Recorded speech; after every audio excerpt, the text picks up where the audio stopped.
Hello ladies and gentlemen, this is J Productions here. Last time on this series, we had a look at the logo from Apple Films, the Beatles' personal film company, which was also associated with one of my previous waifus. Anyway, today we're going to be looking at another extremely obscure company that nobody really knows about. It's about time we shed some light on this story today on It Sounds Scary.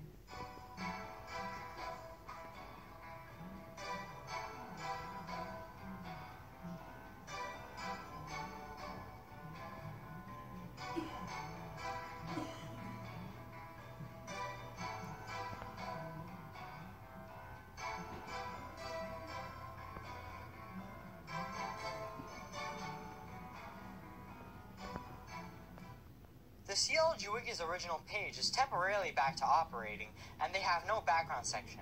Not only that, but they don't have a Wikipedia page either. Pretty silly.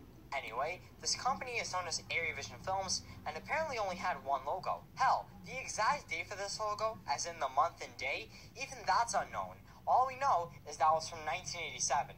That's pretty sad in my opinion. Can't these people do a little bit better research? Oh well, we best better be grateful for the fact that they found one logo and know what year it's from. Anyway, the logo description for this one logo is as follows. We see the words, an AriaVision film, in a hideously distorted, oddly arranged, salmon-colored font. A salmon-colored line is shown at the left. What the hell? That's the shortest logo description on the series yet.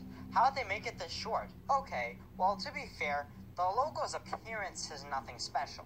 Anyway, the music and sounds for this logo are definitely more special. A loud, heavily distorted UFO-like sound, and a sound which sounds like a dog howling over and over. Is it just me, or do they say the word sound too many times in that description? Oh well, it doesn't matter. Let's have a look at this actual logo now.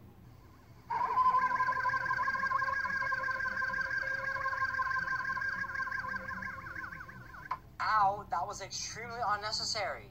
Anyway, the scare factor for this logo is Heights a Nightmare. The font, dark atmosphere, scary music, and overall butt ugliness are sure to put off many first-time viewers. However, this is very fitting, given the fact that this logo comes from a horror movie. Alright, so what can be said about this logo? Well, we'll start off with the appearance, as this logo is like Fat Dot Productions, where there's no animation, and it's just a still image with sound. So, first of all, what's the point of the line at the left side of the screen? There's no reason for this to be there, and it could be eliminated easily with some very fast editing. As for the text, it looks absolutely dreadful. I mean, the way the N in "and" is curved makes it extremely cheesy.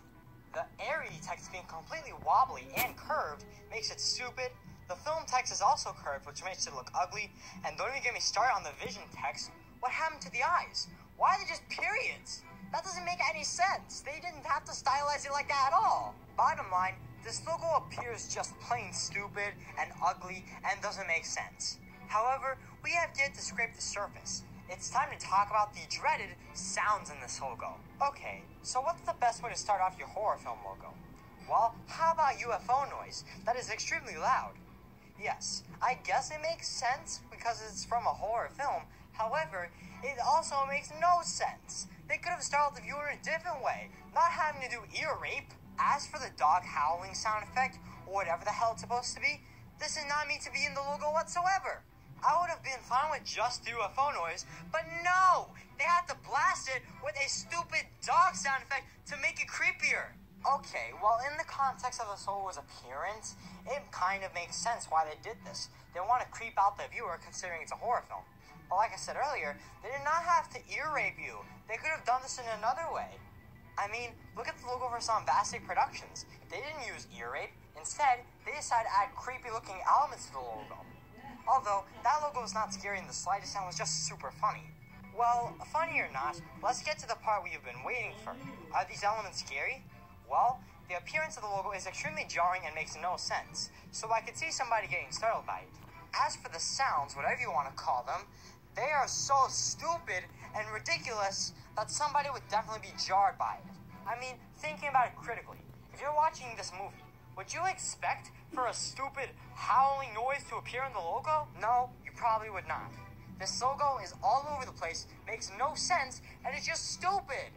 As such, I'm going to go ahead and give it the fourth scary verdict. As I've just said, This logo is absolutely all over the place, with its really, really awkward appearance and fucking terrible sounds. This logo could absolutely startle people who aren't expecting it, especially those... And with that out of the way, I can end this episode of It's Not Scary. This was definitely a more angry episode, considering the logo in question is absolutely shit. However, I'm glad that you stuck around for the entire thing. I really hope you enjoyed this episode, and I had fun making it. Kind of. Until then.